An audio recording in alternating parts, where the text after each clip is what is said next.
Welcome to the Student Ministry Podcast. This is episode 79 of the Student Ministry Podcast. My name is Steve Cullum. I'm your host, and today we get to talk to a friend of mine named P.T. Smith. P.T. is on staff with Young Life in the Denver area, and so P.T. and I have gotten to know each other a little bit over the last several months. He was actually the speaker at both of our middle school and high school winter camps this year, and did a fantastic job. And after getting to know him through those and just some other ways, I was like, we've got to get him on the podcast so we can talk about Young Life and several other things. So I'm excited for you to hear this conversation with PT today. But before we get into that, I do want to just thank you all for being here on the podcast. And I want to just ask, if you haven't done so yet, please subscribe. That just way you can get that to your inbox right as soon as it drops. And also share this with other youth pastors out there, youth workers who need to hear these conversations. Just a great way to get the word out there is for you to share it with your friends and other people that you know in the ministry. Also, if you were tuning in to our last episode with Tom Bump, the winners for his book giveaway have been already alerted, and so if you are a winner, make sure you check your email inbox and see if you won the copy of Tom Bump's book, Valleys Over Mountains. But before we jump into this conversation with P.T. Smith today, I want to thank our sponsor for this episode of the Student Ministry Podcast.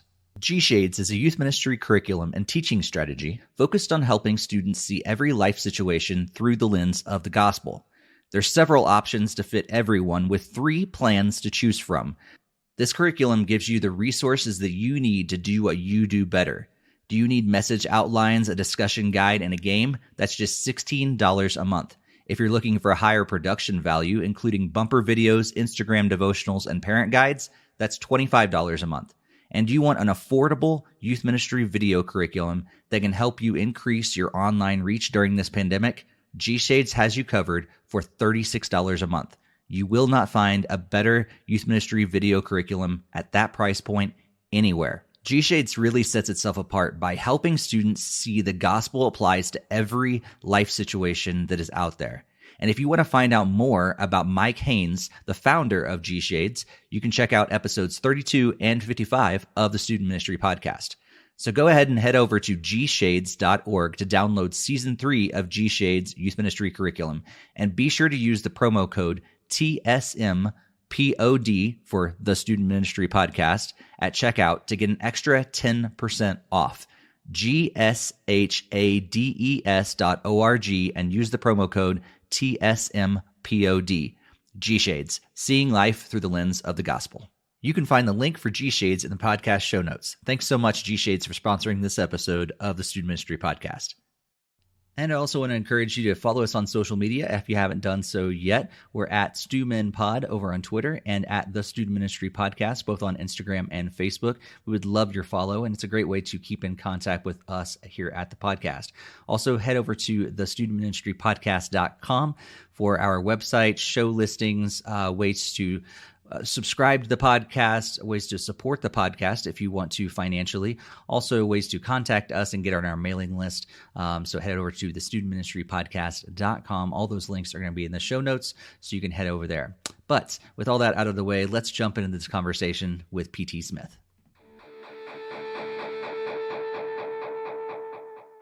Well, PT, thanks so much for being on the podcast today. Steve, man, thanks for inviting me. I'm excited to be here. Yeah, it's going to be great. I've had the privilege of being able to hear you speak to our students and some other students in the Colorado area over the last couple of months, and it was great to hear part of your story as you were sharing there and at our winter camps. But I'd love for our audience to just get to know you a little better today. So tell us a little about who you are, and especially dive into your story. How did God bring you to the point where you are today? Awesome. Well, my full name is Paul Timothy Smith Jr. I was born and raised in Denver, Colorado, 5 Points area, St. Joseph Hospital. I'm very proud of that. The old St. Joseph. If you're from Denver, you're from that area, you know, there's a new one, there's an old one. I'm from the old one.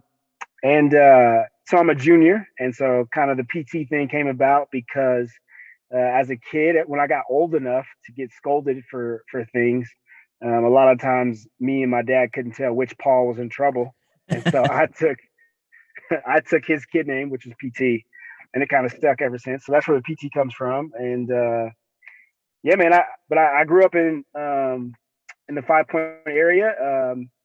I'm a '90s kid, and so which man, I just feel bad for kids who weren't born in the '90s. Yeah, exactly. Such a good time, outside all the time, running around, playing different games, creating different games. A lot of kids in our neighborhood. Also grew up in a pretty high gang activity neighborhood, and drugs were a big thing. Violence was a big thing, which I didn't know wasn't normal until way later in life. But I don't feel like that stopped me from having a good childhood. I do feel like it made me I would say hyper aware of my surroundings. And every other kid was as well. So I didn't realize that wasn't a thing. I didn't realize that most kids didn't pay very close attention to where they were and who else was around and all that different things. My father, my dad, he was in and out of prison as a kid. And so for a lot of the time, me, my younger brother, who were a year and some change apart, and then my older sister, who's 7 years older than us, we were kind of left to make sure we each other were okay. My mom worked 60, 70-hour weeks to make sure we were meeting ends meets. And so the general rule was get home before the streetlights came on. And my mom would say, my name is your name, so don't embarrass me. And so, which was important. So it was like, hey, don't do anything where it would come back to me. And so other than that, I do really feel like, or not other than that, but with that, I do really feel like we had a sweet childhood. We just had, just some things that like a lot of people don't have to think about. And as a kid, I was, played every sport, at least tried it once, but really stuck with football and basketball. That's what all my friends played. And so pretty much every day after school, we'd be at a rec center or at a practice of some sort, me and my younger brother. Pretty much the whole day until my mom picked us up. So, 5:30, 6:30 in the evening. And then we go home, eat dinner, wash up, and then do it all again. And then weekends were comprised of games, I would say from 6 years old until probably 16 or 17. Weekends were pretty much comprised of some sport, except for the dead of winter and the very end of summer. So there's a couple breaks there, but I am in my family. I'm the middle child. Well, actually that's not true. I have 8 siblings, but of the children that my mom and my dad had, I'm in the middle. But I act as the oldest. And so, I'm kind of the idea guy, the figure it out guy, the who you run to when there's a problem guy. That's who I was in my family, which is so funny because both my siblings are more physically imposing than I am, and probably a ton more street smart. I'm just louder. That's all. I was just a lot louder than they were. But middle school was a breeze, just like everybody else's middle school. Very awkward time. Middle school, I went to the same school as most of my friends for elementary, middle, and high school. So middle school got super tight bond with some guys, and that led into high school. And then in high school was the first time I ever had a culture shock. For most of my childhood, I spent most of my time with other Black kids and Black culture and the Black community. And in high school, I went to a high school that was 49% Black, like 48% white, and then just a couple other percentages other. And so that was the first time really where I was, and my mom, who is a genius, she really is. She just knew that I needed this. She put me in accelerated classes. And so although I went to school with my friends, I usually wasn't in class with most of my friends. So high school was a big culture shock, and it really helped me to develop a sense of like different cultures and wanting to be around different types of people and learn about different people, because my classes were full of kids from all over the place. But yeah, and then after high school, graduated, was supposed to go play football at San Diego State University, and that did not work out.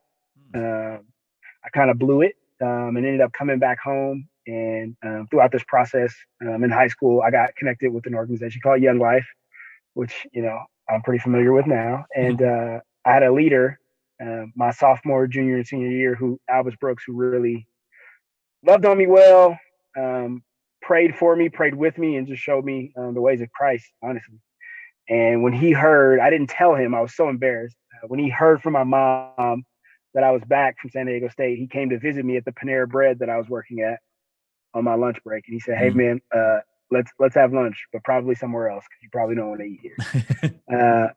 And we ate lunch, and he said, "Hey man, I want you to come be a Young Life leader back at the school you just graduated from," which, if you're listening, don't do that. But it was good for me in that I got to spend more time with him, and I just got an opportunity to do something, not sulk in shame, and not be so I would just say hurt. My feelings were really hurt, and I felt like most people only wanted to be associated with me if they thought I was going to be this Division I football star, or, you know, at that time, you know, even like or an actor, or this speech person, you know, just a big personality with a lot of potential. And it felt like in that moment in 2009 that I had wasted it some kind of way. Fast forward a little bit, I was leading Young Life, and there's this inner city leadership program called Issachar, which, if that name sounds familiar, it should, because one of the 12 tribes of Judah, and the Bible, it just has a little blurb about them, is they knew the times and they knew what to do. So God's people knew the times and they knew what people should do. So the tagline for the leadership program I was in was, we have the newspaper in one hand and the Bible in the other, and we're working through the tension of how do these things come together. And it was in that program that I really caught some fire for ministry, and wanting to serve and wanting to give back to kids, but also just be a bridge between the kid world and the adult world. Once upon a time, many years ago, not that many, but maybe like 11, 12 years ago, I really did feel that pull to still be young enough to feel like I get this world, and be old enough to know that, like, yeah, but this world's coming. Yeah. So how do you bridge the gap? And out of Issachar, got a job as a teacher, and realized that I did want to be around kids all the time, but I did not want to be responsible for what grade they got. And so wanted to do full-time ministry, and got connected again with Young Life, and came on full-time staff with Young Life, and then just over 5 years now. Cool. That's awesome. That's so cool. And so cool that just to hear, I love hearing people's stories, because it's like, we're all kind of in a similar spot now with youth work and everything, but, you know, he brings people from all different places and backgrounds and everything together, and it just weaves it all together. It's so cool how God does that. So some of our audience have heard about Young Life. Probably all of them have at least, you know, some sort of familiarity with it, but I'd love for you to just kind of explain what Young Life is, and then we can dig into your ministry specifically and what it looks like. So what is Young Life for people that are maybe confused, or maybe they've heard a little bit, but they don't really quite know what it's all about? Absolutely. So Young Life is a nonprofit organization, faith-based nonprofit organization that focuses on developing volunteer leaders, training and developing volunteer leaders, adult volunteer leaders, to go and become mentors to middle school and high school age kids. And our mission is simple. It's just to introduce adolescents to Jesus and then help them grow in their faith. So that's what Young Life wants to do. And we're in over 160 countries. You know, I mean, that's the real pre-brochure version of it. I just love to say what we get to do is we get it, and we really, it's not an invitation, but hopefully after a while of hanging out with kids, we get an invitation back into the world of our youth, in order to say, we see you, we love you, we want to serve you, and we want to support you.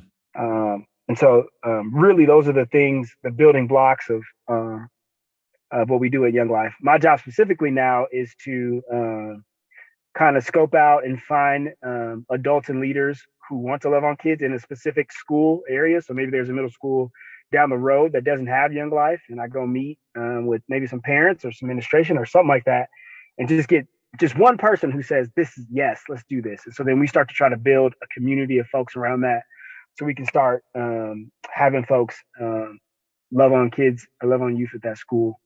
So some of the more practical things is we have something called contact work. And contact work is just going wherever kids are.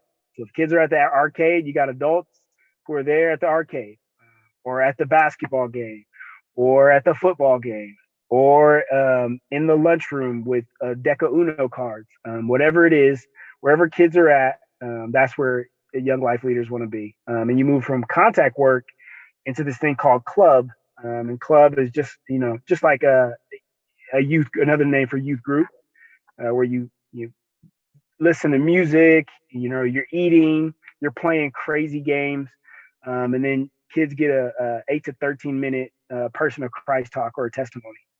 And then kind of the next level of that, the stage 2 of that, is we do something called D group or campaigners, where it's a Bible study for kids. And it's literally the building blocks. I mean, Young Life really focuses on and prioritizes kids who maybe have never heard of Christ, or have and just have a super bad taste in their mouth because of whatever experience they had. So, it really is that introductory piece. So maybe it's just like, hey man, here's how you read the Bible.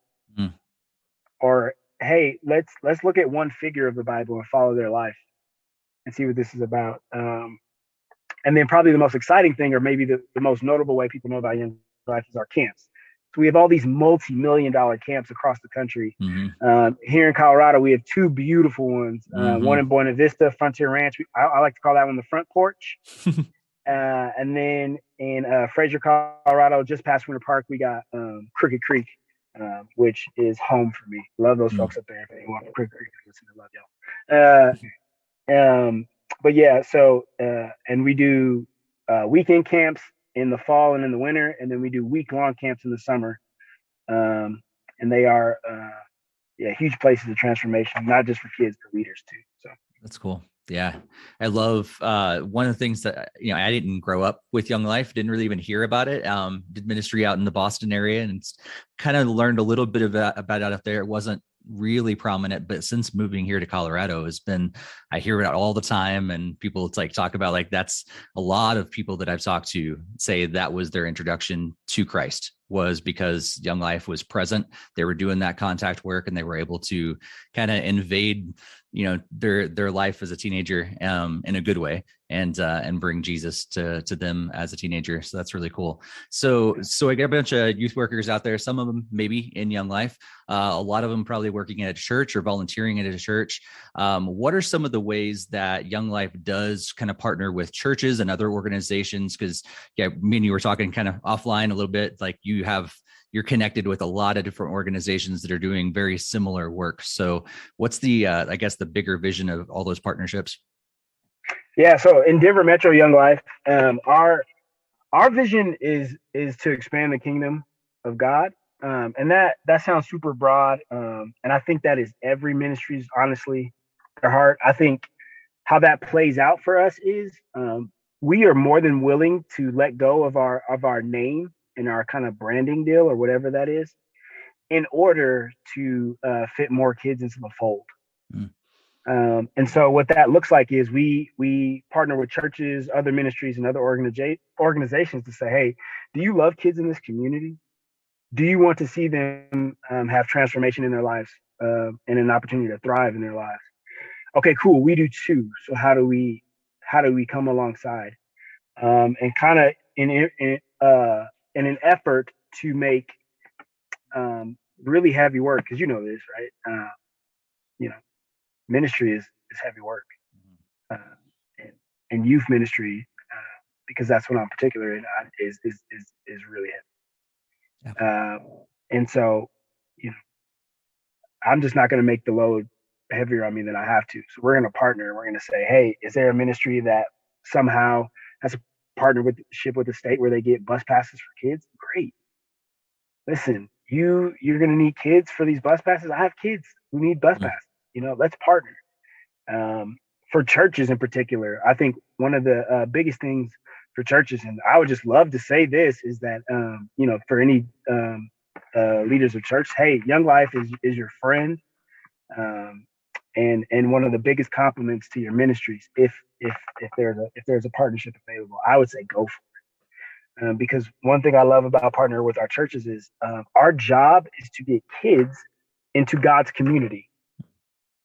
So my job is to make sure that eventually they find a church home. And, one of the saddest things that's ever happened in Young Life is not too long ago, I had a mentor who has been a part of Young Life for a long time, who had seen a kid that he had mentored when he was a teenager, and he was a grown man now, well into his 30s, with kids. And he goes, "Man, where's Young Life for adults?"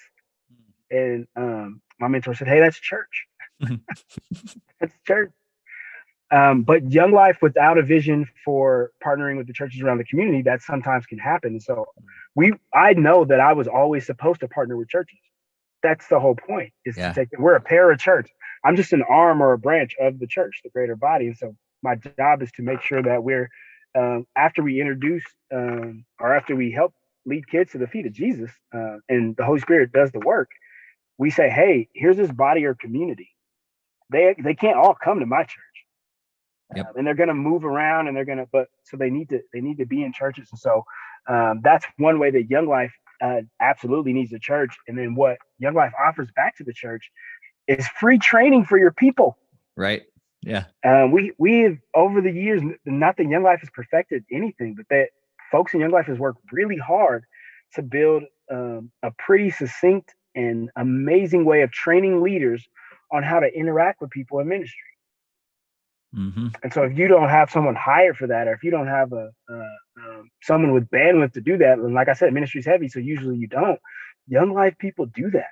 And so we take churches, most eager folks, and we take them from just folks with potential to people who know how to lead kids. And that's the thing. And you know this, if you can lead kids, you can lead people. Because there's no tougher crowd than 17-year-olds. I dare find the tougher crowd. Do it. You can. So yeah, I think that's the heart and partnership, and that's kind of some of the things we do. But we're just always, I think I'm learning to have eyes, to have my head on the swivel, to say, who are some people who want to be a part of this? And no matter that organization, we try to make it fit. And even secular organizations who see that, like, hey, like I said, do you love kids? Do you want to see them thriving? Well, great, come on. Yeah. So that's cool. That was a long-winded way. No, that's great. Because I think a lot of people within the church world do, for whatever reason, sometimes have a bad taste in their mouth about Young Life, because maybe they had bad experience or whatever. So it's great to hear, like, because I know the Young Life leaders that I've worked with in our own community and other friends I have, I know the heart is there. Like, ideally, like, you're on the front lines, reaching students all the time, hopefully getting them plugged into a church. And I think the ideal situation is when we have leaders that are ready and willing to do that, we toss them back to you and say, hey, train them, get them help them to understand how to actually reach their peers and reach other students for Jesus. And then it's just like this unending cycle, essentially, that we can kind of keep helping each other out. But I think a lot of youth workers, for whatever reason, have those bad tastes. They have this opinion or whatever. And I think it's really encouraging for you to say, yeah, like, try it out, like, go connect with your local Young Life leader and hear their heart out. I think, because, maybe you just don't know what you don't know. And so would you encourage them to, just like, figure out like who your local Young Life leaders are and just give them a call, take them out to coffee, something like that? Is that the best way to start that partnership, is just make that conversation happen? Yeah. I mean, I would say, yes, invite them out to coffee, do all those things. I think the first thing to do, and I don't think it's just with Young Life, I just think, in any way, in whatever capacity you lead, the folks that you get to lead, first addressing the folks you get to lead and be a part of, and just addressing the heart of the situation from that standpoint. Because I think one of the things we've had to do in Young Life is turn around and say, hey, we have sometimes left bad taste in folks' mouth. And you know what? It's not like end of the world stuff. Like, I think one thing I say, depravity is real. Sin is real, and that comes with being a person. Uh, and we're on a road to sanctification, and there's there's all those things, but we know that comes with being a person. So I'll say people be peopling, man. People just people. Yep. Yep. And sometimes I be peopling, and I know that I need a ton of grace and understanding. And so I understand that sometimes the folks on our team, they have those moments. So before I go out, I want to turn around and say, hey, look, I need you to know that, like, we're not just going after this just because. Right. So I need to know that you're on board, so that when we get with these Young Life folks, that everybody here is moving in this direction and understanding the why. And then I would reach out. One of the experiences I've just seen is that, there might be a leader who says, hey, we're going to go do this thing. And other folks feel like, well, they're stealing our kids, or where they're doing these things, or whatever, no matter what side you're on. And I think, talking through it before, of like, hey, I was the ministry kid that was in it. I was in everything. Like, I went at the church I was going to their youth group, and then I was going to Young Life, and then in the summer I was at a Christian sports camp, and then, I have 9 men in my life that are spiritual fathers. 9. They all get their flowers from me equally. They all do. Nobody is missing out there. And the stats are pretty crazy and clear that for most kids, there's gaps in their being led and being loved on. So, most kids need 5 adults throughout their adolescence to help them make it. So 5 people who are speaking well and teaching good and all those things. So there's just more than enough to go around in that way. Yeah, that's so cool. So yeah. And I think it's really important that's something that I picked up, from speakers and books that I've read recently. And is that we really need to be there for each other. Like, there's no way that our church is going to be able to reach all the teenagers in our community. There's no way Young Life is going to be able to reach all the teenagers in the community. But if we're partnering together, maybe we can actually make a significant impact on our community. But we gotta throw aside all those other things that separate us and think about, man, what could we do together? Yeah. Last thing I'll say about that is, I think the other part of it is, and I think we forget, because Western culture doesn't always give way to this, but like, just like the relationships you build, it's like, we need each other, yes, for ministry, but like, we don't need each other just to get work done. We just need each other. Yeah, that's true. Yeah. Like, I need to have met and been around the folks in the churches that we're serving, right? Like, I just need to have met and been around them. They have encouraged me in ways that I wasn't encouraged before I met them. Yeah. They help bring out pieces of me that I didn't know were there before I met them. And hopefully I was doing a little bit of the same for them. That's outside of any kid that was served because of the partnership. It was just for PT. Yeah. So that's so true. Yeah. I think back to a recent conversation I had with one of our Young Life leaders, and even the way we were sparking ideas in each other was just so amazing. And we both walked away with, wow, like, we have some different kind of strategies we need to think about, and different vision for our community, that we were just able to spur each other on in that way. And it was such a rich conversation. So that's so cool. So PT, I want to make sure that we do address this before we kind of move on as well. The last couple of years, I mean, it's been your life for forever, but the last couple of years, our world we've had our eyes opened, I guess, more to the racial discrimination and everything else that's going on. How have you been able to, and what kind of encouragements do you have for us that are in ministry, especially in youth ministry, around that concept as we continue to move forward around this specific injustice? Yeah. Well, first, thanks for asking. Not always a comfortable question, so I'm always appreciative of folks who want to go there, because I always want to go there. Yeah. Let's bring it all up. I'll start with this. I think one of the most helpful things that I have seen, been a part of, have gleaned from, and now in teaching, is this idea of cultural intelligence. So I would say, if you know nothing about that, if that doesn't ring a bell, to go ahead and look into cultural intelligence. There's a cultural intelligence center that literally have so many resources for folks who can you can tap into things. But I think when we start to think about racial injustice, um, or any type of injustices in our world that revolve around personhood, um, I I want to pull back and say it is good to start wherever you're at, whatever the thing was that opened your eyes. And I want to say there is so much more. And so I think God has us being called to be justice advocates with and full hard stop. And so I think we for example, there's something that we teach in the Denver Metro. It's called the privilege wheel. I'm not sure if you've ever seen it before. Um, but essentially, the privilege wheel is in Western culture. There's all these things that if you fall into that category would make you privileged. For one example, this is one that people don't know about, but a woman who can actually bear children.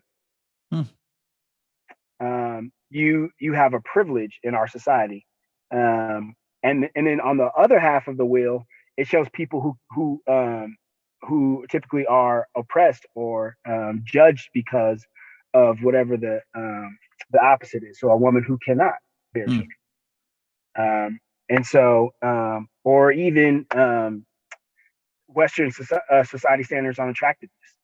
If you are, by Western society standards, if you're attractive, that's a privilege. It comes with privileges. And then if you don't fall into those Western society standards of attractiveness, that and it goes all the way through, right? Like, and so there's so many things on it, but I just gave you two of the ones that maybe are less known. Yeah. This is one too, ageism. So this is crazy because in the community I grew up in, we were led by our elders. So I didn't know that I didn't know that there was a world where we just told our elders to hush. I didn't know that. First of all, if I ever tried that, physical harm would come to me. But but secondly, your age or youth gives you privilege, and for some reason, we say the older you are, the less valuable you are to the society. And so, CQ or that privilege wheel has just opened my eyes to some of the ways where I am privileged. Just being a cisgendered heterosexual male. I don't often think about that. I don't often think about in a room full of men how I don't have to worry about my voice being heard. But as soon as my wife steps into the room, she's having to cross her T's and dot her I's. In normal, everyday, regular, just sidewalk conversation. And I had never thought about like how stressful would that be? I would, and sometimes I'm like, well, hey, speak up. And she's telling me this stuff, and I'm like, well, I probably wouldn't speak up either. Everything I said had to be fact checked and and so all that to say that this idea of cultural intelligence, which simply is defined as being able to thrive in all cultures and all cultures being able to thrive around you. It's a very simple definition, but it gives weight to what's going on there. Is a helpful step, like step one. I would also say helpful hint. This is a question that wasn't asked that feels like it's behind the scenes. So I'm gonna just say it. Sure. I think a lot of friends of mine, especially friends of mine that are white males, go, well, PT, I'm in some way or another, I'm an advocate, or I am someone who is against racial injustice. But it feels like I often get lumped in a category. And I would say that there is enough injustice going on a regular basis that one of the easiest ways to practice being an advocate is to regularly speak out on things that are unjust. And it should be uncomfortable. And it should cost you something. Not everything, but it should cost you something. If nothing else, just a very awkward situation with someone, maybe a coworker who you guys thought you were work friends until, right? But I would say, my practice now, my wife saying, if you're an advocate for women, when there are things that are unjust going around women, use that privilege of being a male. Yeah. in order to speak out against it. Mm. And it has cost me something. And it has been incredibly awkward. And I'm going to keep doing it. Good. So there was no question there. That's just one that felt in the background of it all. But oh, that's good. Yeah. Cause I think what you're saying is really important, because there's so many other white youth pastors that I'll talk to, my friends, and like, we were all in the same boat. We're like, yeah, we're for all people. We know God created all people equal, all those different things, but then what are we doing about it? What are we actually speaking up on behalf of our our brothers and sisters that are different races than us? Are we actually like doing something about the injustice that maybe is awkward and might cost us a little bit? Or are we just saying, yeah, we're for all people and we don't do anything about it? So I think that's really important that you brought it up. Yeah. Can I just say one more quick thing? Sure. This will be quick. I also think that the best place to start in any of this is with ourselves. I think I alluded to it just a second ago, but one thing I had to admit to myself is that I sometimes perpetuated toxic masculinity in the presence of women. And I wanted to justify that, but the reality is I just had to say I did in order to somehow change anything about it. So, for example, I have a bad habit that I'm constantly working on of cutting women off or over talking them. I don't do it to my male friends. I don't. But I do it to women. And that's because there's something that I have been taught, been fed about the importance of my voice as opposed to the importance of their voice. And that's vulnerable. And I don't like admitting that on a podcast to people I don't know who are going to listen to it. But I will say it because I hope that gives freedom for people to go, no, I have some weird biases and some things too that I'm not proud of. And hiding them actually will not eradicate them. Monsters actually get bigger in the dark. That's science. Yep. Yeah. Yeah. And so, but we got to admit it. And so now I admit it. And then in real life, I have to take these embarrassing moments, where I'm like, my wife's talking, I talk over her and she calls it out. And I go, I'm sorry about that. And I'm actively going to do something about it. Actively. I'm going to walk into a conversation knowing that you already have a voice in here. So talk less. You already have a voice in here. You got cool words, but they're probably not that deep anyway. Let it go. Yeah, that's good. So yeah, sorry. I do feel like that was. No, that's huge. That's huge. PT, you've already shared so much wisdom, shared so many thoughts that I'm sure people are already, taking notes and really thinking a lot about what you said already. But before we wrap up, I'd love to give you a chance just to share any tips or encouragements to our audience that's listening today. If you are someone in ministry who plans to have a family or has a family, please do yourself a favor and remember that they are your first ministry. Final thought. Scripture tells us that whenever God feels like it, he can have the rocks talk about how good he is. So don't take this the wrong way, but in the grand scheme, the 4 ministry things that you end up canceling in a year in order to take care of your family, they're worth it. Because if it was truly life or death, the rocks would cry out in our peace. So go play with your kid, go take your significant other to lunch or take them lunch, go to that family function. That's good. So good. That's enough of a podcast right there. We could have just ended right there.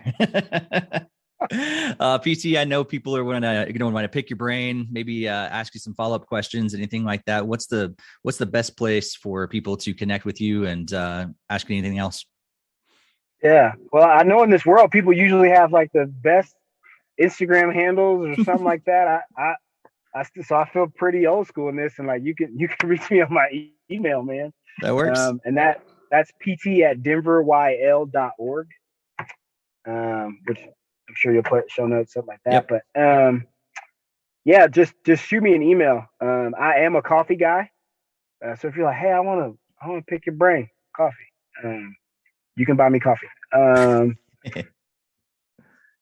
Yeah, but that's probably the best way to. Cool. That's awesome. Well, PT, I speak personally because my students were so impacted by you, and at our winter camps, they spoke so highly of you and what you were able to share, which is so real, but also like biblically sound, and was just really great for our students to connect with you. And so thank you on a personal basis, but also thanks on behalf of our podcast audience for sharing a little more about your ministry, your life, your heart today, and pray that God blesses it all. Appreciate it. Thanks so much, Steve. And thanks again to all of you for being here for this episode of the Student Ministry Podcast.